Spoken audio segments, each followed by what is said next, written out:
Hey everyone, this is Andy Wheelock from the Coffee with the Geek show. This is my New Year's resolution show in May. Yeah, it's May. It's almost June, actually. My New Year's resolutions are to make this show better. And how do you make any show better? Well, I guess really by watching other people and learning and trying to learn from the best, I guess is what what you can do for a New Year's resolution. So my New Year's resolution in May is to make the show better. And how I want to do that, first of all, I want to not forget about coffee. I'm a fan of coffee, and the design of the show was originally to go to different coffee shops. That became kind of problematic because it was a lot of travel and a lot of setup and all that good stuff. So I brought the coffee to the show. And I'm not making any money on this, so I just want to let you know. A friend recommended these little babies. Caribou coffee is I guess what you would call it. It's pretty good. I don't get paid or anything, so it's a very nice blend. And I have my cup, and here's my other unpaid promotion. I'm a big fan of the movie A Christmas Story, and my buddy Darlinda McTuck gave me this mug called "It's a Major Award." So, cheers! It's Christmas, New Year's. Really, I'm very flexible with my holidays. So, getting back to my broadcast, my New Year's resolutions are: I want to make this show better. And two of the people that I've learned from to make this show better is the Lady Geeks. I don't know if you've ever seen the Lady Geek show, but it's always been a pretty fun show and a really good conversation about ed tech. It was Sherry Sloan, Katie Regan. They've been doing that program, and what I loved about it as I was a guest is that they did a really good job of creating show notes. So show notes is one of my resolutions, and here's my show notes. And I'm using an app called Notability, and if you've never used the app Notability, I believe it's iOS. I'm not sure if it's available on other platforms, but Notability, especially if you're an educator and want to use, say, one-to-one initiatives with students in class, the Notability app is really great because students can type. They have a little keyboard here, but they could also do freehand drawings. So they could either use their finger or a stylus to write with. So it's good for diagrams, just on-the-fly notes. So it's a very dynamic note-taking app. It's not the only one out there, but it is, I believe, a paid-for app. So you'll need to look at the price of that, especially if you're talking about a classroom set of them. But it's a really great app, especially even for a teacher, just to use it for your own purposes. And then you can send it out as a PDF. You can send it out as a Notability form. You can also do a recording. You can actually record your notes, or if you are listening to a presentation, you can record the audio as well. So I wish I'd had that in college when I was taking all those anatomy classes, because it would have been really helpful, because I could have just had the recording of the professor and taken the notes, and I could have gone back and listened to the recording afterwards.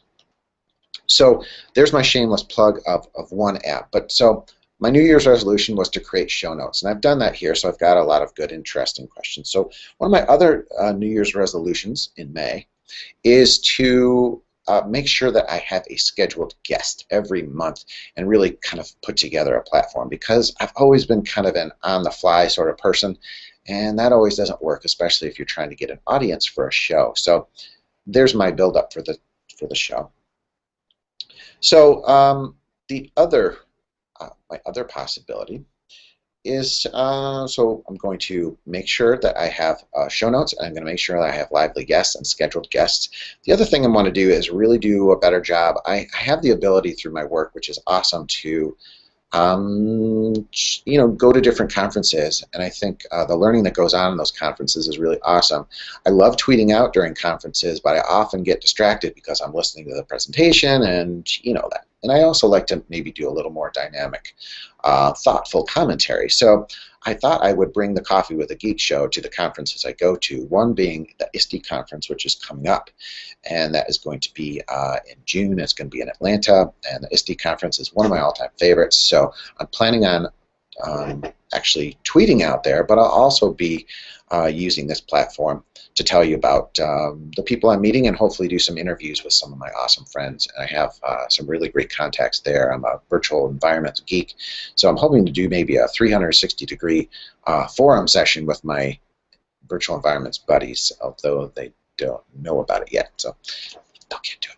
Anyways, so the other conference that I love going to is the NiceGate conference in November. That's in Rochester. It's primarily for New York State teachers, but hey, I don't know. I'm sure they would allow anyone to go. But NiceGate is an awesome place, awesome teachers, and that's really what the Coffee with a Geek session about. It's not about me because I consider myself entirely boring, but I think there's a lot of great educational tech going on in education, and I think people don't know about it, and especially parents don't know about it, and I think they should know about it.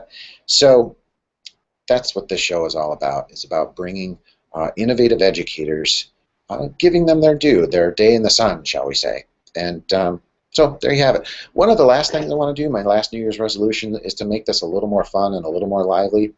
And so what I'd like to do, and I've done this with my guests in the past, but I really want to do the Speed Geek questions, which are always fun. But a good friend, Mary Howard, had shared with me an app that would do the Speed Geek questions quite awesome.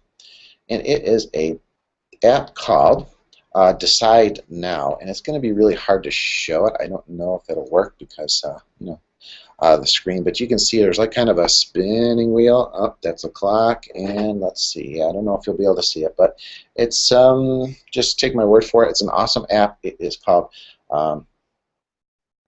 again. It is called Decide Now. Now, if you could use it for a lot of different things, but basically you can set up the questions that are going to be on. It's just a spinning wheel.